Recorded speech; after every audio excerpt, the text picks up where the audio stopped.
commencement était la parole, et la parole était avec Dieu, et la parole était Dieu.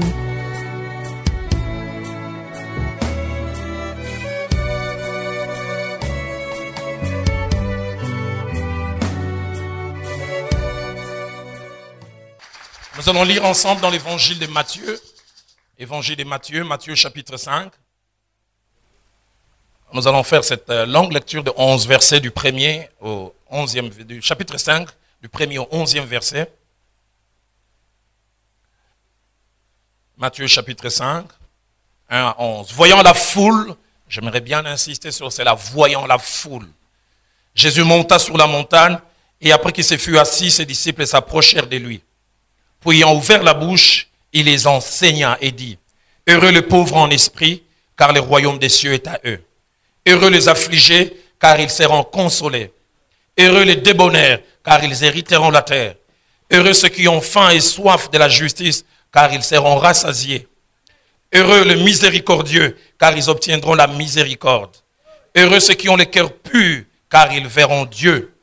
Heureux ceux qui procurent la paix, car ils seront appelés fils de Dieu.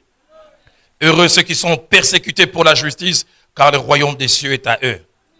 Heureux serez-vous lorsqu'on vous outragera, qu'on vous persécutera et qu'on dira faussement de vous toutes sortes de mal à cause de moi. Réjouissez-vous et soyez dans l'allégresse, parce que votre récompense sera grande dans les cieux. Car c'est ainsi qu'on a persécuté les prophètes qui ont été avant vous. Amen. Certaines personnes vivent comme si les choses ont commencé avec eux. Et pourtant, ça a toujours été ainsi. Durant 2 séances, nous avons posé les bases parce que nous pensions commencer cette longue série sur Matthieu chapitre 5, du premier verset au verset 11. Et nous avons parlé durant ces 2 séances sur le thème « Recherché par tous, mais pas toujours, trouvé ». Et nous avons essayé de parler du bonheur. Pourquoi? Parce que tout ce qui va suivre aura vraiment comme filigrane ces termes avec son contenu. Et ces discours, les tout premiers, les premiers enseignements de Jésus, il est riche, il est profond. Il est non seulement riche, mais il est aussi enrichissant. Et que de choses on peut retirer de ces discours. J'aurais déjà voulu aujourd'hui introduire par l'une des premières choses quand il dit « Heureux les pauvres en esprit ». D'autres versions disent « les simples en esprit ». Mais aujourd'hui, je pense, avec le temps qui nous est donné, surtout le temps qui nous reste, je vais simplement poser les bases parlant plus du contexte. Les contextes dans lesquels ces discours a été donné. Et je voudrais, avec la grâce de Dieu, parler de 3 choses cet avant-midi. Ces choses qui sont contenues dans ces textes et qui nous montrent l'esprit qui animait Christ alors qu'il a porté ce message. La première des choses que j'aimerais mentionner, c'est le temps durant lequel cet enseignement est donné.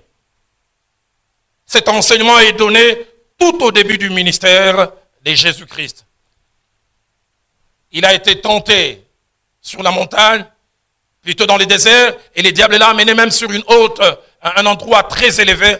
Et après qu'il soit sorti vainqueur ou victorieux de cette tentation, il débute son ministère.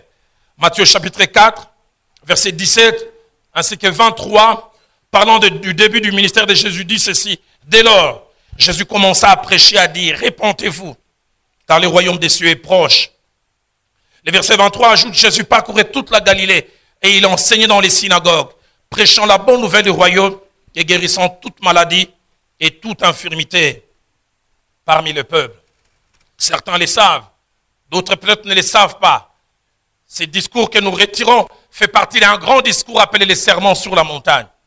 Les sermons sur la montagne partent de Matthieu chapitre 5, verset 1er, jusqu'à Matthieu chapitre 7, au verset 28. La plupart des commentateurs et des étudiants de la parole de Dieu disent que ce sermon a duré au minimum 7 heures. La plupart se conviennent pour dire que ça a duré probablement 8 heures. Débuté à 8 heures, ça a dû finir à 16 heures. J'aimerais un jour qu'on ait un culte comme ça. Et on verra ceux qui partent 5 minutes à peine quand on a commencé à prier. Je ne sais pas où ils vont. 8 heures d'enseignement. Et quand Jésus enseignait, c'était tellement riche, c'était tellement profond, qu'on ne sentait pas et qu'on ne voyait pas les temps passer. Et la raison d'être de cet enseignement, et surtout à cette heure-là, au début de son ministère, peut se résumer aussi dans certaines raisons. La première raison, pourquoi cet enseignement en ce temps-là, il veut montrer ce qui est prioritaire, ce qui est essentiel pour lui. Dès le début, Christ n'a pas guéri les malades d'abord. Dès le début, Christ n'a pas d'abord chassé les démons. Dès le début, Christ a enseigné. Et en enseignant, certes, principalement la repentance, mais principalement, il a parlé du royaume. Il a voulu montrer ce qui est prioritaire et essentiel pour lui, pour son Père, mieux aux yeux de son Père. N'a-t-il pas dit plus tard, dans Matthieu chapitre 6, verset 33, « Cherchez premièrement les royaumes des cieux et sa justice, et toutes choses vous seront données par-dessus. » Quand il dit premièrement, il veut dire qu'il y a une hiérarchie. Il y a des choses qui doivent venir en premier.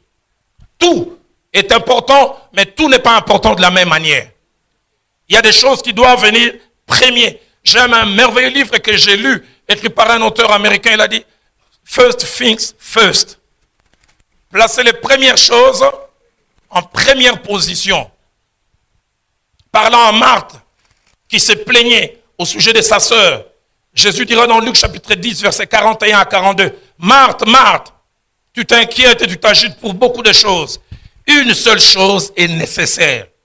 Marie a choisi la bonne part qui ne lui sera point ôtée. » La version français courant dit la meilleure part. La version parole de vie dit ce qui est vraiment bon. Et j'insiste dès le départ, Christ place cet enseignement où il parle de ces choses essentielles sur le royaume des cieux et sur tous les bonheurs. Dès le départ, le premier discours de Christ n'a pas parlé d'autre chose. Il a parlé de cela. Pourquoi à cette heure, j'insiste, il veut montrer ce qui est prioritaire. Deuxième raison d'être de cet enseignement en ces temps-là, il veut montrer l'importance des bases ou des fondements au début de toute chose. Combien de gens aujourd'hui sont dans la vie chrétienne, sont dans la marche avec Dieu, mais rien ne va parce que les fondements n'ont pas été bons.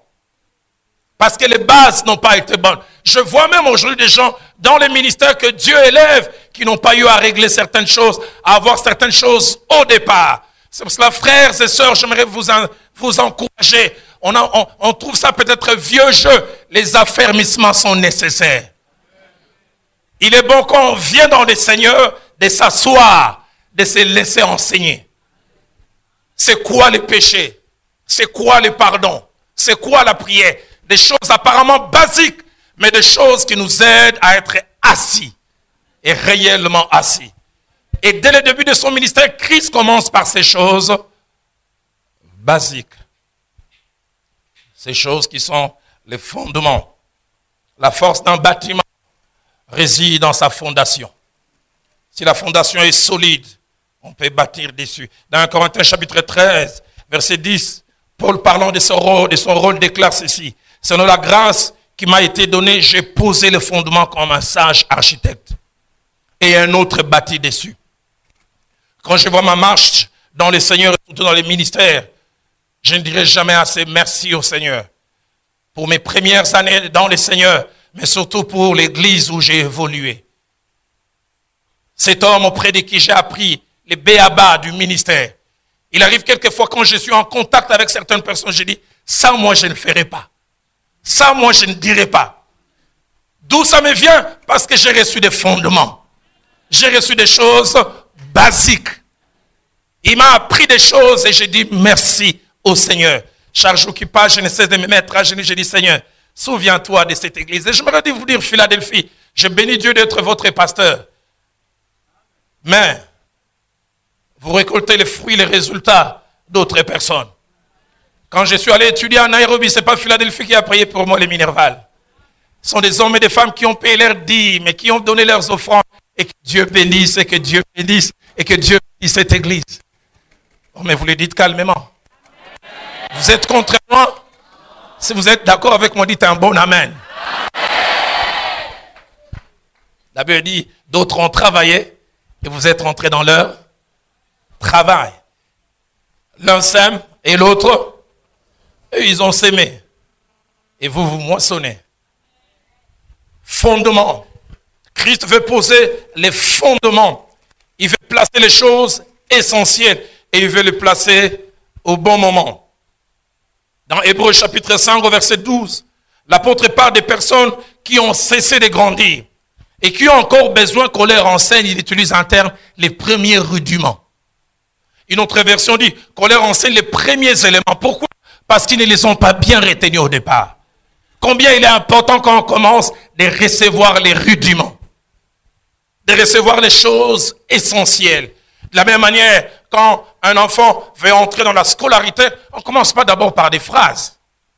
On commence d'abord par lui apprendre l'alphabet. Et puis après, on commence par lui associer des lettres.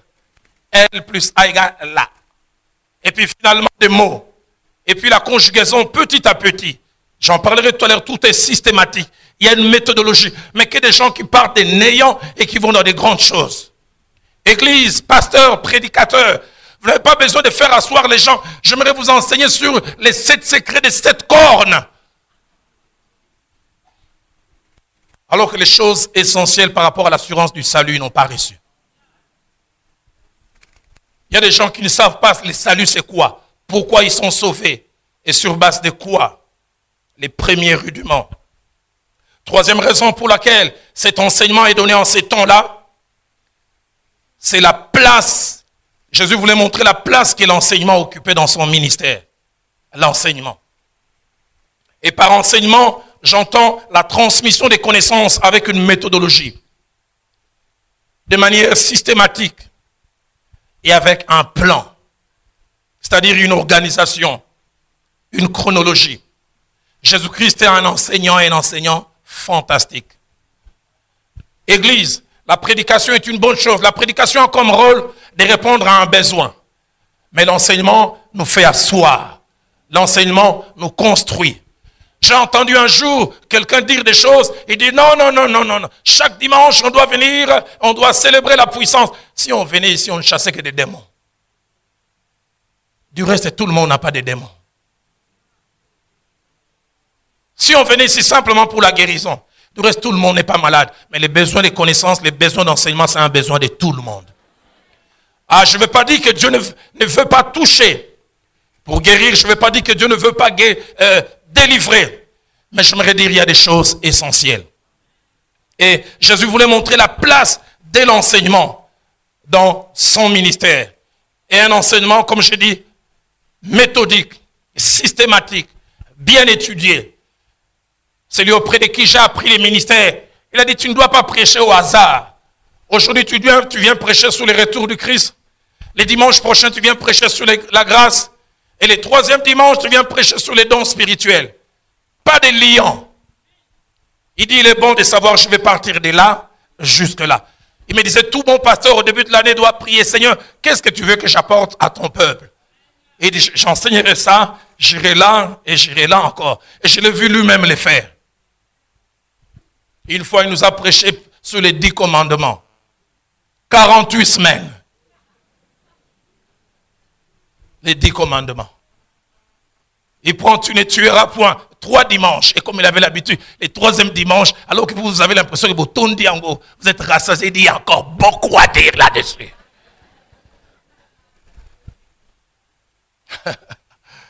Je me souviens, il a prêché sur les 10 commandements. Les gens étaient rassasiés et ils sentaient que les gens murmuraient. Il dit, si vous n'en voulez plus, partez!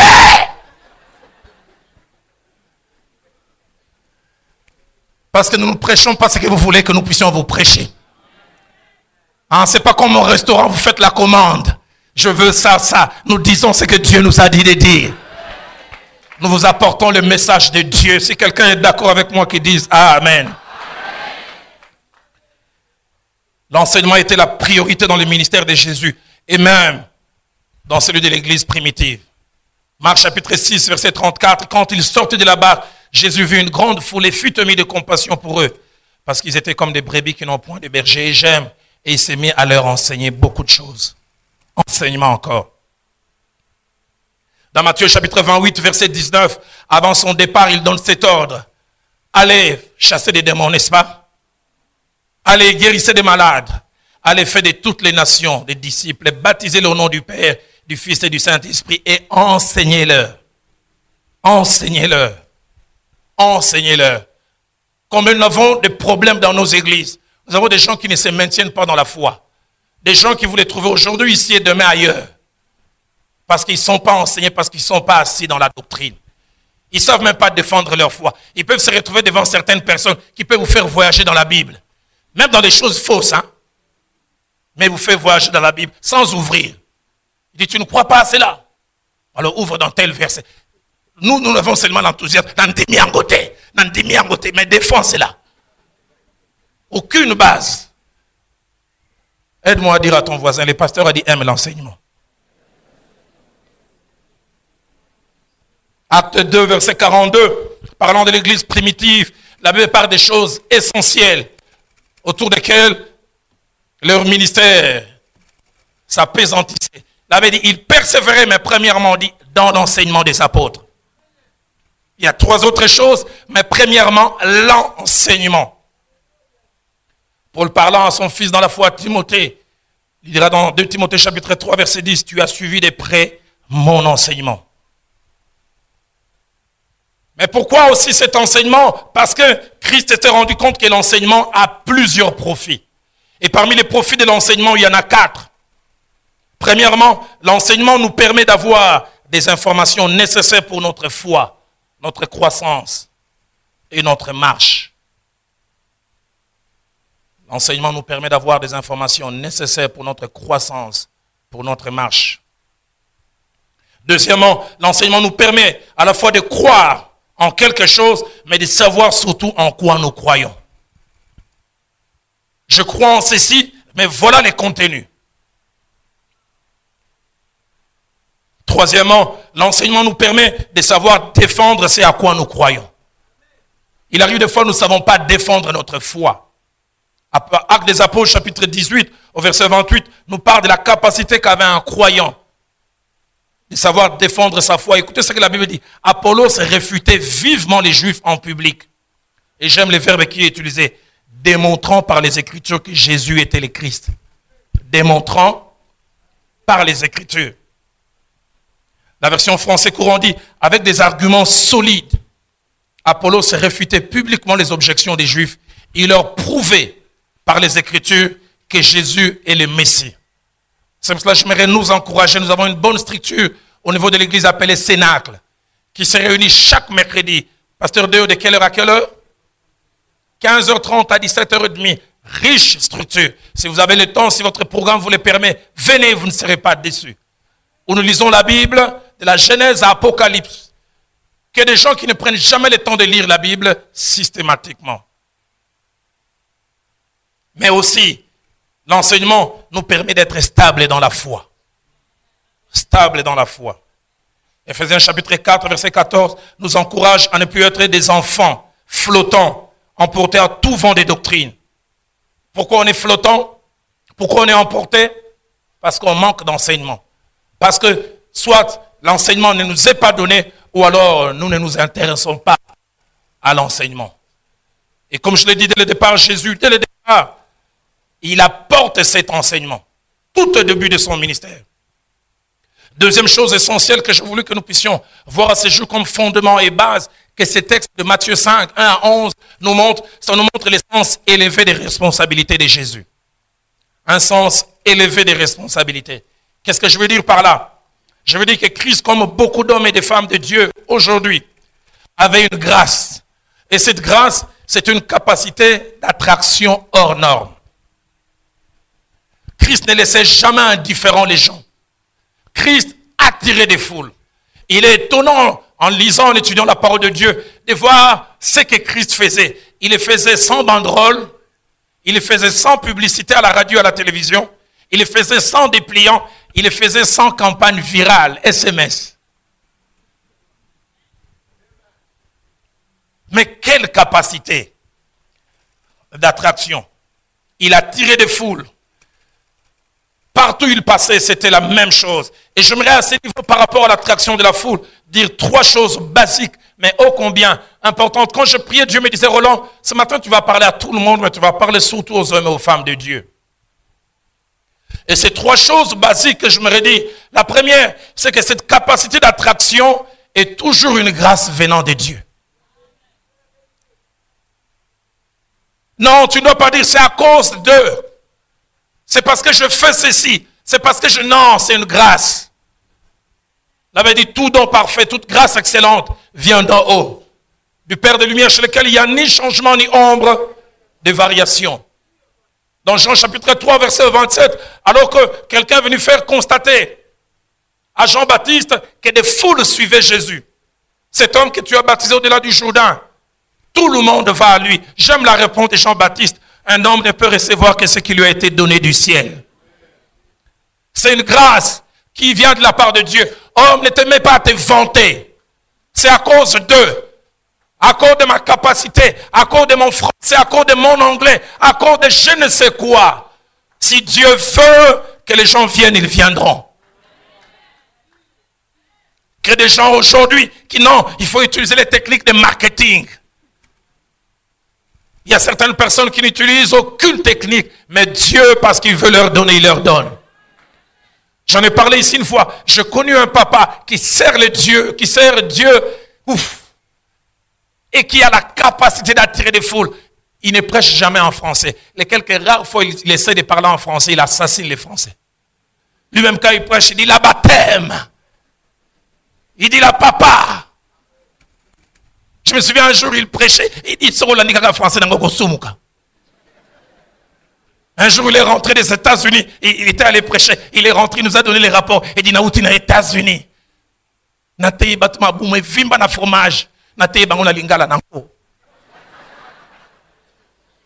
Papa Ferron sait de qui je parle. Et lui-même me dit, t'as on a ce côté, il dit, batuma boumé, vimba na fromage, bangandi kolé, la bazo, prai formé. C'était son anglais à lui. Pour montrer que la puissance n'est pas dans les langages. La puissance est dans la vie. J'étais étonné. Un jour, j'assistais à une séance de prière et c'est lui qui priait. Il chassait les démons. Écoutez comment il les chassait. Petit démon, sort. Et j'étais étonné, les démons ont obéi. Malgré les Français ramassés. La puissance, l'attraction, toutes ces choses, c'est Dieu qui les donne. C'est une grâce venant de Dieu. Malheur à celui ou à celle qui se croit spécial. Deuxième chose que je me redis, que cette capacité n'est pas toujours éternelle. Elle peut durer tout comme elle peut être momentanée. Dieu peut à un moment permettre que tu attires des foules. Il peut même permettre que ça reste, mais il peut aussi décider que ça change. Matthieu chapitre 3 verset 7 nous montre que Jean-Baptiste a attiré des foules. Quand il enseignait, des gens venaient à lui en grand nombre. Mais quand sa saison est finie, les mêmes personnes sont passées à Jésus. C'est Dieu qui les fait, quand il veut, comme il veut. Un homme de Dieu m'a dit, la capacité, ou la maturité plutôt d'un homme de Dieu, se mesure à sa capacité à supporter les succès de l'autre. Qu'est-ce que tu ressens quand les foules venaient à toi et que Dieu décide maintenant que les foules aillent chez l'autre? Est-ce que tu dis gloire à Dieu?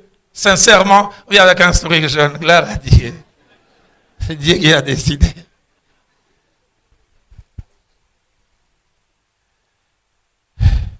Troisième des choses que cela veut nous enseigner, c'est que derrière chaque capacité d'attraction, qui est une grâce et un privilège, se cache une responsabilité. Toi à qui Dieu donne des foules, qu'est-ce que tu fais de ces foules? Toi, homme, femme, à qui Dieu permet que des hommes viennent. Je n'ai jamais oublié, à l'époque, Philadelphie n'était pas plus grand que quelque part là. Et la chair était de l'autre côté, c'était notre premier culte. Ceux qui étaient là peuvent se souvenir de l'une des phrases qu'un homme de Dieu a dit, ces jours-là quand on priait. Se retournant vers moi, il a dit, Roland, bateau oignon sur wapi. Pasteur Faustin, certains se souviennent. Où est-ce que tu vas amener toute cette foule? Et quand je regarde, j'ai un sens des responsabilités. Seigneur, est-ce que je leur rapporte les choses essentielles? Car la Bible dit, il ne faut pas qu'il y ait beaucoup qui enseignent, car vous serez jugés plus sévèrement. J'en parlerai encore. Quand je vois des jeunes gens dans nos cellules et ailleurs, s'improvisant, enseignants, prédicateurs, d'autres enfants, un sujet de gloire. Mon épouse sait de quoi je parle. À l'époque, à la borne, un vendredi, on faisait passer les jeunes gens qui se préparaient au ministère. Et pour nous, vendredi, c'était une réunion comme tout autre. Et ce jeune homme devait intervenir un vendredi. On avait l'impression que c'est le premier message depuis que l'église existe. Vendredi, en général, nous, on venait simple. Lui, il est venu en smoking. Avec 3 photographes. Assis, nous, on suivait les cultes normalement. Trac, trac. Quand on l'a appelé pour la prédication, premier pas, trac. Deuxième pas, et lui-même, il prenait le temps parce que c'était un grand jour. L'homme de Dieu va enseigner.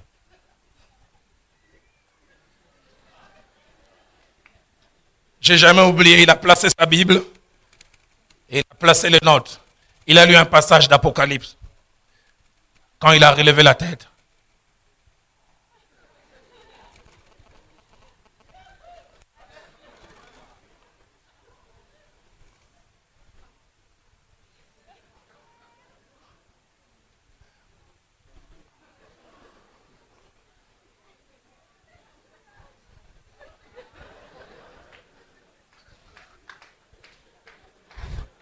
on l'a pris, on l'a fait rasseoir. Hein, vous qui dites, mais on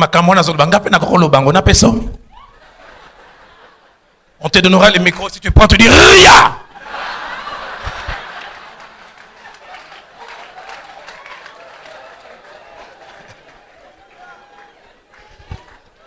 Et quand il est allé s'asseoir, 5 minutes après lui-même, il me dit Yadalo, mate zonguignoso. La prédication est revenue. Mais quand il était là, la mâchoire est tombée en panne. Jeunes gens, soyons simples.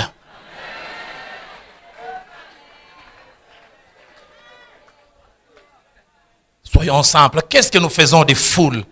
Qu'est-ce que nous faisons de ces personnes qui viennent? 1 Corinthiens chapitre 4, verset 8. L'apôtre dit, c'est qu'on demande à des dispensateurs, c'est qu'ils soient trouvés fidèles. Et ce que Dieu demande à celui à qui il donne des foules, c'est qu'il fasse avec ces foules, c'est pourquoi il lui permet de les avoir. Seigneur, moi, aide-moi à être fidèle. Dans Matthieu chapitre 4, verset 25, parlant du début du ministère de Jésus, et j'ai aimé ce passage, il avait dit des foules nombreuses se mirent à les suivre. Il ne les a pas appelés, ils se sont mis à les suivre. Qu'est-ce qu'il a tiré des hommes? Qu'est-ce qu'il a tiré? Matthieu 4, 25. Une grande foule les suivit de la Galilée, de la Décapole, de Jérusalem, de la Judée et au-delà du Jourdain. Il a tiré des foules. Marc 1, verset 33, parlant toujours de cette capacité d'attraction, il arrive un jour à un certain endroit. Écoutez ce que la Bible dit. Toute la ville était assemblée devant sa porte. Toute la ville. Ça allait de bouche à oreille. Jésus à tel endroit. Et les gens viennent. Pourquoi lui? N'y avait-il pas de pharisiens? N'y avait-il pas de sadducéens? N'y avait-il pas d'autres? C'est Dieu qui lui faisait grâce. Dans Marc chapitre 10, verset 1er, la Bible dit aussi, Jésus partit de là, s'est rendu dans les territoires de la Judée, au-delà du Jourdain. La foule s'assembla de nouveau près de lui. Toujours cet élément foule. Mais j'aime ce qui est dit, selon sa coutume, il s'est mis à les enseigner. Quand il voyait des foules, il disait, je dois transmettre la connaissance. Je dois partager des choses. Cette capacité d'attraction, l'église primitive aussi l'a eu. Acte 5, verset 16 et Acte 8, verset 6 nous disent la même chose. Acte 5, 16 parle de la multitude qui accourait des villes voisines pour venir à Jérusalem, pour venir écouter les apôtres, pour venir écouter ces hommes qui ont marché avec Jésus. Acte 8, verset 6 dit des foules entières étaient attentives à ce que disait Philippe. Philippe arrive en Samarie et des foules les suivent. Mais j'aime le premier verset avec lequel nous avons commencé. Matthieu 5 et 1 dit, voyant la foule, Jésus monta sur la montagne. Et après qu'il se fut assis, ses disciples s'approchèrent de lui. Et le verset 2 dit, pour ayant ouvert la bouche, il les enseignait. 8 heures après qu'il a enseigné, écoutez ce que Matthieu chapitre 7, verset 28 nous dit comme impact de son enseignement. La Bible dit, après que Jésus eut achevé ses discours, la foule fut frappée de sa doctrine. Frappée. de sa doctrine. La version des Semeurs dit, était impressionné par son enseignement. Et les termes qui est utilisé ici ne veut pas parler simplement des sensations. Quand on dit ils étaient frappés de sa doctrine, les termes en grec veut dire, ils étaient marqués comme au fer rouge. La foule recevait des traces indélébiles, des traces difficiles à enlever, à cause de la quantité, mais aussi de la qualité de l'enseignement. Quand il voyait la foule, il avait un sens de responsabilité élevé. Jeunes gens, frères et sœurs, dans le ministère, le but pour lequel nous nous tenons devant les gens, ce n'est pas d'épater. Ce n'est pas de montrer notre degré de connaissance. Ce n'est pas de montrer combien nous connaissons. Je n'ai jamais oublié cette belle phrase du feu pasteur Vernon. Un jour, il me disait, Roland, ne fais jamais de la Bible un instrument de travail. Fais de la Bible un ami. Que des gens qui lisent des choses quand ils découvrent, oh, il y en a coupé, ça bango.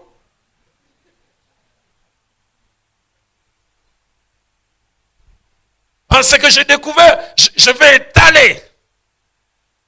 J'ai écouté un autre prédicateur quand il est montré, il dit, moi je suis les géomètres de la parole. Quand j'ai fini de prêcher, on dit comme dans un théorème à la fin ce qu'il fallait. Sois humble mon frère. Frères et sœurs dans le ministère, pourquoi nous montons sur la chair? Ah, vous allez dire ici, trop cet homme, que des souvenirs me sont remontés ces derniers jours. Il m'a dit, Roland, travaille cela et passe cela dans tes frères et sœurs qui partageaient la tâche du ministère. Il disait, ne faites jamais de la chair un endroit de concurrence, mais faites de la chair un endroit d'édification. Ne montez jamais ici pour dire, j'aimerais faire mieux que. J'aimerais faire plus que. Non. Montez ici simplement pour édifier.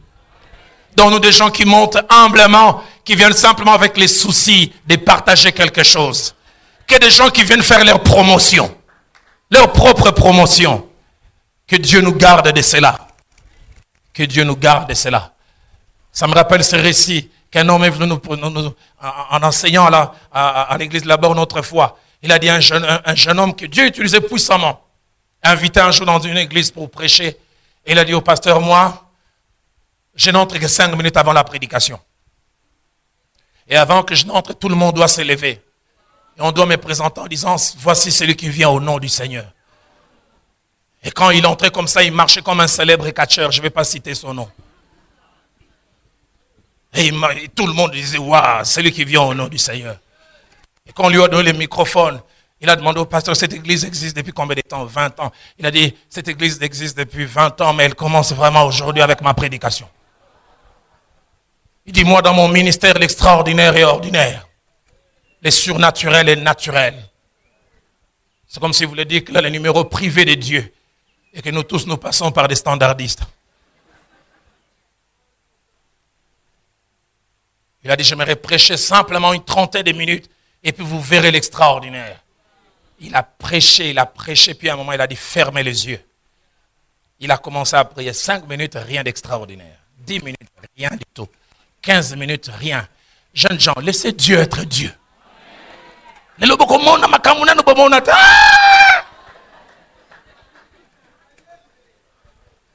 puis après, il dit, tout le monde ferme les yeux. Et tout le monde a fermé les yeux. Il a appelé les pasteurs, il dit, prends les micros, moi je pars. Et il a commencé à sortir calmement, sous les coups des orteils.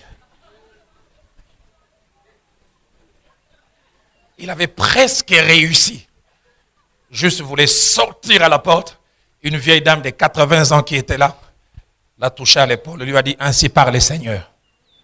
Si tu étais entré comme tu es sorti, Dieu t'aurait fait sortir comme tu es entré. Est-ce que vous avez compris? Si tu étais entré comme tu es en train de sortir, Dieu t'aurait fait sortir comme tu es entré. C'est-à-dire, si tu étais venu humblement, Dieu t'aurait fait marcher comme ça.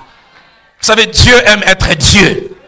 Il y a des choses que Dieu peut partager avec des gens, mais pas sa gloire. Quand il voit que tu commences à toucher à son domaine privé, il dit, hey, attention. Jeunes gens, laissons Dieu être Dieu. J'en parle ici à l'église, dans nos cellules, partout ailleurs. Quand vous montez, montez avec crainte et tremblement. Monter avec la seule idée, je veux édifier. Je veux communiquer quelque chose. Koka ne la bisoté. Bako yuka wa révélation. Toko disséquer ma commis.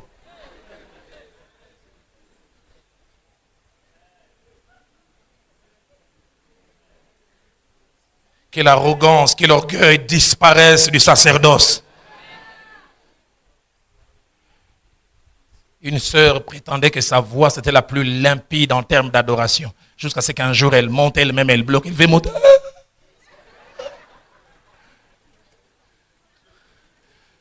Vous savez, il y a des problèmes avec Dieu, hein, mais pas avec un homme. Quelqu'un a dit si Dieu est pour nous, mais j'aime souvent dire l'inverse. Si Dieu est contre nous,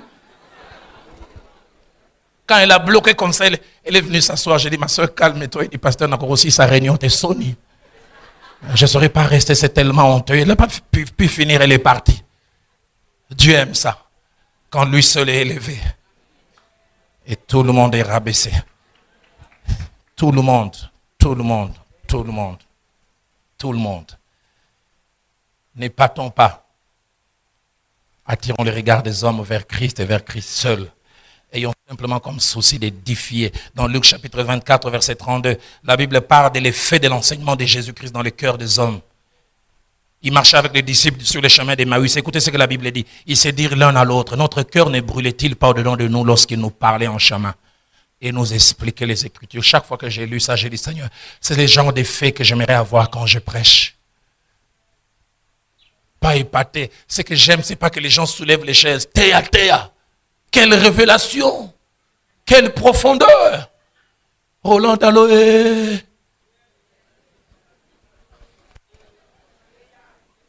Ce que je veux, c'est que les cœurs soient changés. Combien de messages pour lesquels on acclame, l'on crie, mais rien ne se passe après. Aucun effet pour la vie. Nos cœurs ne brûlaient-ils pas au-dedans de nous lorsqu'ils parlaient? La version française courant dit, n'y avait-il pas un feu qui brûlait au-dedans de nous? Les mêmes effets, nous les voyons dans Actes des Apôtres, chapitre 2, verset 37, quand Pierre a fini de parler les jours de la Pentecôte. La Bible dit, après avoir entendu cela, oh j'aime, ils eurent le cœur vivement touché. Vivement touché. La version française courant dit, les auditeurs furent profondément bouleversés par ces paroles. La version Nouvelle Bible, seconde dit, ils eurent le cœur transpercé. J'aime encore Actes des Apôtres, chapitre 24, verset 25, parlant du discours de Paul devant Félix. Quand Paul a fini de discourir sur la tempérance, la justice et le jugement à venir, l'abbé dit Félix fut dans la crainte. Cela me rappelle ce qu'un homme de Dieu nous a dit qu'un jour, il prêchait sur les retours du Christ et l'enfer. Le message était tellement fort. Il dit Roland, le message a duré 1 heure, mais 25 minutes après, pendant qu'il prêchait, quelqu'un est sorti des rangs. Et il est venu devant la chaire. Il lui a demandé, monsieur, tu as besoin de quelque chose? Il dit, je vais recevoir Jésus maintenant. J'ai l'impression que si j'attends la fin de la prédication, mon cœur va exploser. Tellement mal à l'aise. Un enseignement qui touche le cœur, qui touche le plus profond. Mais un enseignement aussi si est profond et riche, on peut s'en souvenir. Après 5, après 10, après 20 ans, dans Luc chapitre 24, verset 8, parlant de la réaction des femmes à la tombe après la résurrection, la Bible dit, et se souvinrent alors des paroles de Jésus. Comme j'ai parlé de cet homme qui nous a enseigné depuis notre jeunesse, des choses tellement profondes que je ne sais pas les oublier. Il y a 2 jours, j'étais à un endroit et seul, et je pensais un jour, il a prêché un message que je n'ai jamais oublié, la teigne et la rouille. Ouf. Il y a plus de 20 ans, mais c'est resté. Je pensais encore à un dimanche, c'était un 1er janvier, un premier dimanche de début d'année. Il est monté sur la chaire, il s'est tenu comme un i, comme il en avait l'habitude. Il dit, toute cette semaine, je cherchais un message en ce début d'année et je n'arrivais pas à trouver. Lundi, j'ai prié Dieu, c'était silence. Mardi, j'ai cherché silence. Mercredi, jeudi, silence encore. Il dit, puis finalement, vendredi, le ciel m'a parlé. Et comme il avait l'art de parler, il dit, si vous voulez connaître les titres de mon message, prenez note. Pause de 5 minutes et puis il a dit, que je vous crève tous l'œil droit. Celui qui était à mes côtés a fait ça.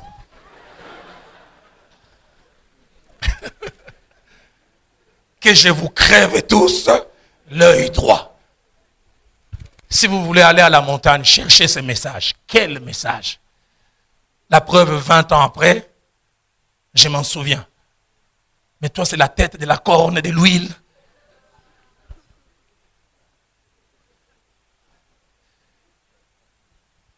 On crie tellement, à la fin, on se retrouve à Ténini.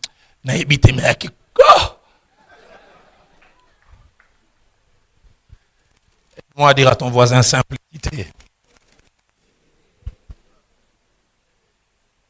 Qu'est-ce qui a amené l'enseignement de Jésus-Christ à avoir un tel impact?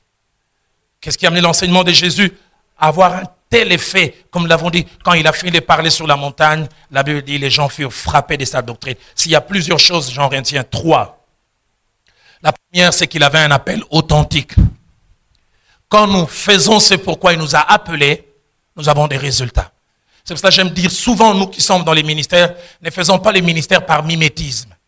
Si Dieu t'a appelé à l'enseignement, enseigne. Si Dieu t'a appelé à autre chose, fais autre chose.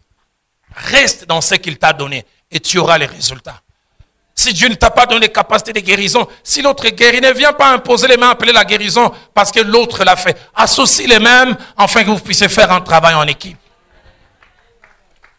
Il avait un appel authentique. Deuxième chose qui faisait la force et qui l'amenait à avoir les résultats qu'il avait dans l'enseignement, c'est le style de vie qu'il menait. Mon pasteur me disait, la puissance est dans la vie. C'est d'abord dans la qualité de vie, dans ce que nous sommes. Il veut dire un jour, qui d'entre vous peut me convaincre de pécher? C'est qu'il puisse avoir des résultats. C'est à la fois les prix qu'il payait, mais surtout ses motivations. Les prix qu'il payait. Jésus-Christ était un homme de prière. Luc chapitre 5, verset 15 à 16. Sa renommée se répandait de plus en plus. Et les gens venaient en foule pour l'entendre et pour être guéris de leur maladie. Mais j'aime le verset 16. Et lui, il s'est retiré dans les déserts et il priait. Tout fils de Dieu qu'il était, il arrosait sa prédication par la prière. Non, nous n'avons pas seulement passé le temps devant le dictionnaire, devant les concordances, devant toute autre chose. Il est bon ce que nous restons dans la présence de Dieu. C'est là où nous retrouvons la force de ce que nous pouvons partager. Marc chapitre 1er, verset 35, parlant de Jésus, la Bible dit, vers le matin, pendant qu'il faisait encore très sombre, il s'éleva, sortit pour aller dans un lieu désert où il pria. Il payait les prix qu'il fallait. Mais il avait aussi des motivations. J'en ai parlé tout à l'heure. Quelles sont tes motivations? Quelles sont mes motivations quand je me tiens devant? Philippiens chapitre 1, 17, la Bible parle, et c'est l'apôtre Paul qui parle ainsi. Il parle de ceux qui annoncent Christ par des motifs qui ne sont pas purs. Ils annoncent Christ, mais des motifs qui sont là ne sont pas purs. Dans Jean chapitre 5, verset 41, Christ dira, je ne tire pas ma gloire des hommes. La version française courante dit, je ne recherche pas les éloges qui viennent des hommes. Je ne viens pas ici pour qu'on puisse dire qu'est-ce qu'il a bien prêché, qu'est-ce qu'il a fait ceci. Toujours dans Jean chapitre 12, verset 43, Jésus-Christ dira, car, parlant d'un groupe de gens, ils aimèrent la gloire des hommes plus que la gloire de Dieu. Troisième des choses que j'aimerais placer comme fondement encore avant de poursuivre dimanche prochain, c'est le côté révolutionnaire de ces discours. Non seulement le temps, mais non seulement la place que l'enseignement occupait, mais il y avait un côté révolutionnaire. Jésus-Christ était un révolutionnaire. Jésus-Christ est quelqu'un qui apportait un message qu'il recevait de son Père. Il est étonnant en lisant Matthieu chapitre 5, verset 27 au verset 43, de voir comment il n'a pas peur de bousculer les lignes. Il a dit au moins 5 reprises, vous avez appris qu'il a été dit que, mais moi je vous dis que. Vous avez appris certaines choses, mais moi je viens apporter un changement. Je viens apporter ce que je crois être la pensée de mon Père.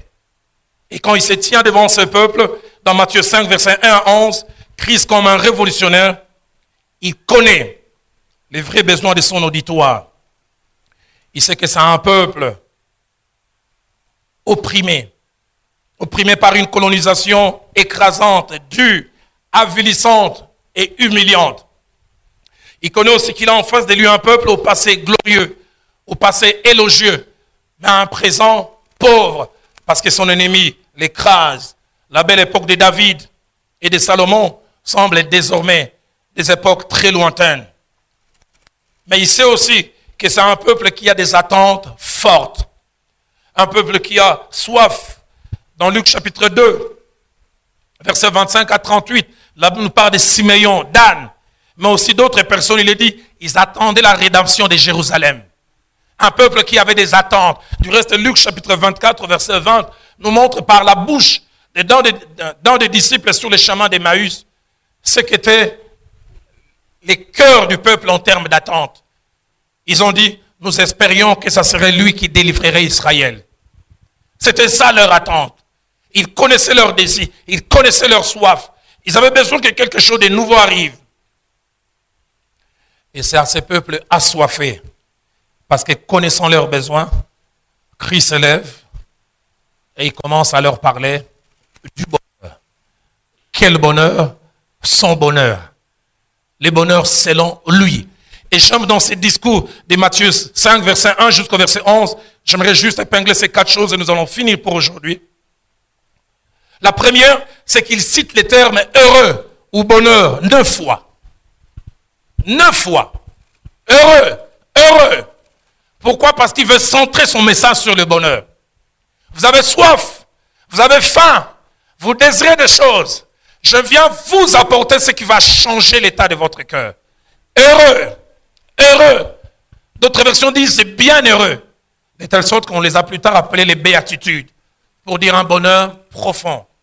Heureux, heureux. 9 fois. Deuxième chose qui marque dans ces bouts de discours, c'est que chaque fois son bonheur n'est pas un bonheur passif. Ce n'est pas un bonheur que l'on subit. C'est un bonheur qui est attaché à une manière d'être et de faire. Heureux, les pauvres en esprit. Car, heureux, les affligés. Car, heureux, les débonnaires. Heureux ceux qui ont faim et soif. Heureux le miséricordieux.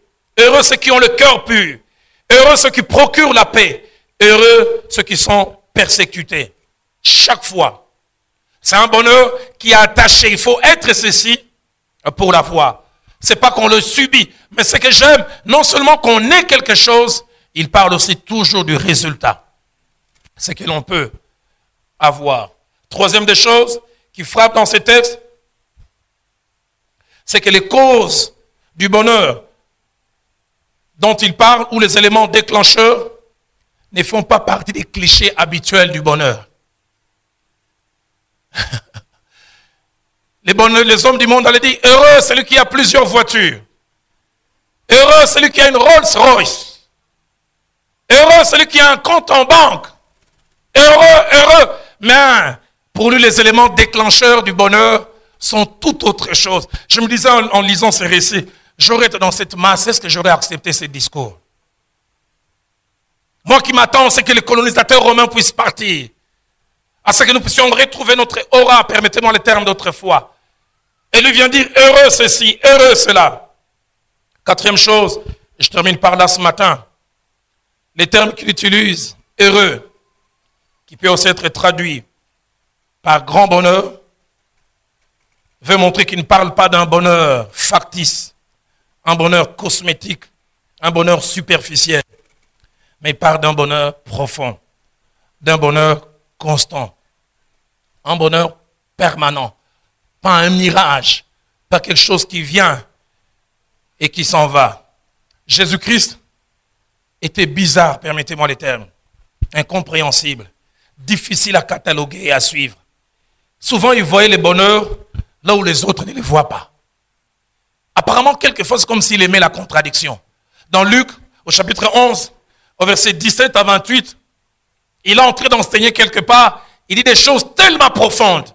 Écoutez la réaction d'une femme. La Bible dit, pendant qu'il parlait ainsi, du milieu de la foule, une femme s'écria, heureux le sein qui t'a porté, heureuses les mamelles qui t'ont allaité.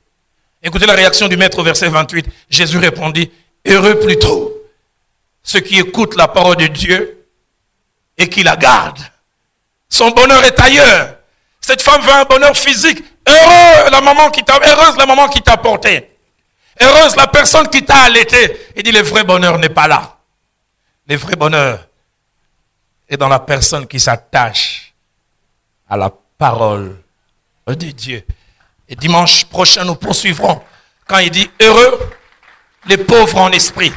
Nous parlerons c'est quoi être pauvre en esprit et quel est le bonheur attaché. Seigneur, ma prière et le vœu de mon cœur et que nous puissions être de ceux qui ont faim et soif du bonheur, mais les vrais. J'aimerais nous inviter à baisser nos têtes dans la prière. J'ai aimé ces merveilleux messages, ces merveilleux cantiques plutôt avec lesquels nous avons presque commencé ces cultes tout à l'heure. Centré sur lui, centré sur lui, centré sur lui. Et j'aimerais alors que nous allons finir ces cultes, lancer ces 3 appels et laisser la personne qui doit faire la prière des clôtures de les faire. Mais j'aimerais d'abord lancer un appel. Dieu mettait à cœur de les lancer vis-à-vis des hommes et des femmes de Dieu. Vous qui servez le Seigneur à quelque niveau. Chorale, prédication, direction d'une petite entité. Vous voulez dire prédicateur, prie pour moi. Peut-être que je le fais. Si je le fais, j'aimerais me maintenir ainsi. Si je ne le fais pas, j'aimerais guérir de cela.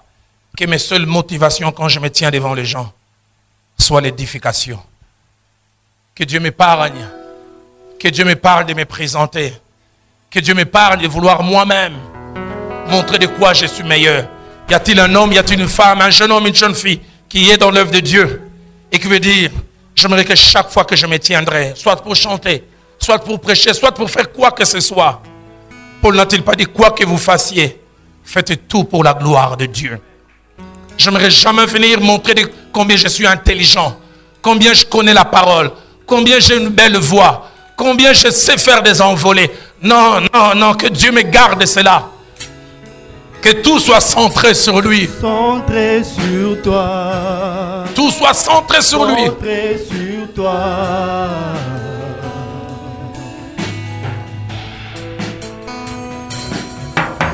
Oh oui. Tout est centré sur toi. Centré sur toi. Centré totalement sur toi. Ma famille est centrée sur toi. Ma famille est centrée sur toi. Ma famille est centrée sur toi. Mon église est centrée sur toi. Mon église est centrée sur toi. Mon église est centrée sur toi. Ma famille est centrée sur toi. Ma famille est centrée sur toi. Ma famille est centrée sur toi. Je reviens, je reviens. Je reviens au cœur de la louange. Tout est centré sur toi. Tout est centré sur toi. Centré sur toi, Jésus. Oui, je renonce à tout. Je renonce à tout. Ensemble, pour tout centrer sur toi. Centré sur toi, Jésus. Ils vont rechanter ces cantiques tout à l'heure. C'est tellement fort dans mon cœur. Et ici à Lisanga, il y a des jeunes gens avec qui Dieu a fait alliance. Mais il dit pour d'autres, il veut faire alliance. Il y a 3 jeunes gens, 2 ici à Lisanga. Dieu vous a dit, dès l'instant où il vous a fait connaître que vous exercerez un ministère, il vous a dit, chaque fois que tu rechercheras ma gloire, je t'amènerai à des sommets inimaginables. Un jour même, il a eu à te gronder et tu as senti la tristesse. Et tu veux renouveler cet engagement ce matin. Mais derrière ces 3 jeunes gens, Dieu me montre d'autres jeunes gens que Dieu a commencé à utiliser. Vous voulez dire aussi ce matin, Seigneur, vaccine-moi de l'orgueil. Vaccine-moi de la suffisance.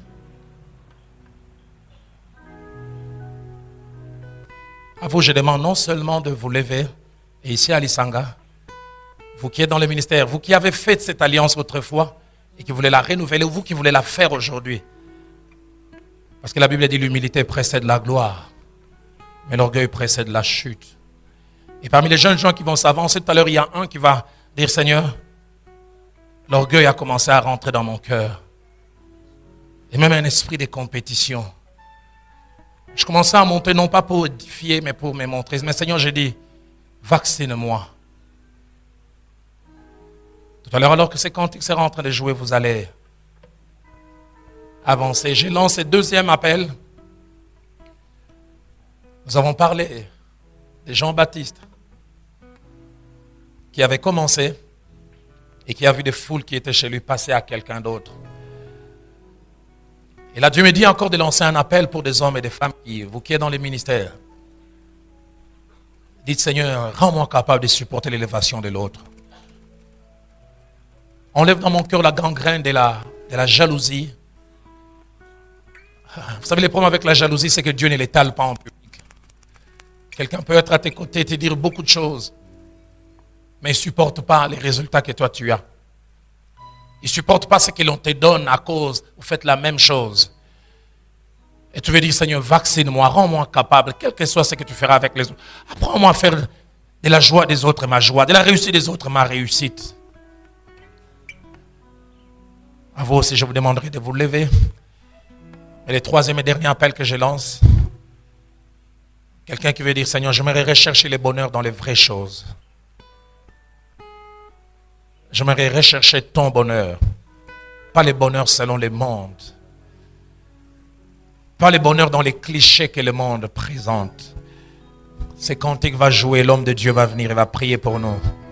J'aimerais que l'on chante ces cantiques comme une vraie prière.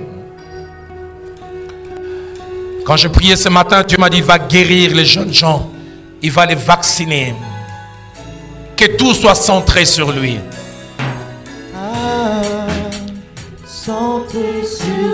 Et n'hésitez pas, vous qui vous êtes levés, vous qui vous êtes avancés, de voir les conseillers à la fin, de parler avec eux, de prier avec eux. Tout est centré sur toi. Centré sur toi. Centré sur toi. Pas sur moi, mais sur toi, Seigneur. Je reviens.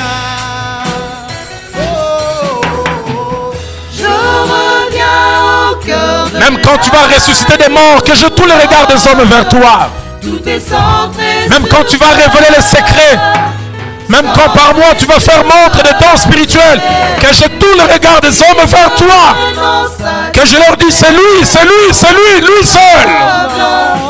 Tout centré sur toi.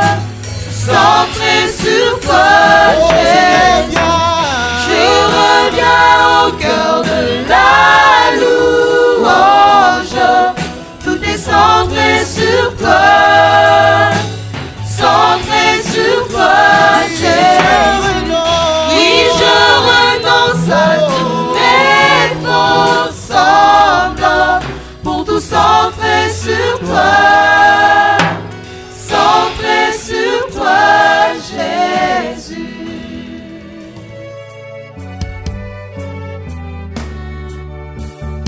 Voici, j'ai mis devant toi une porte ouverte que personne ne peut fermer.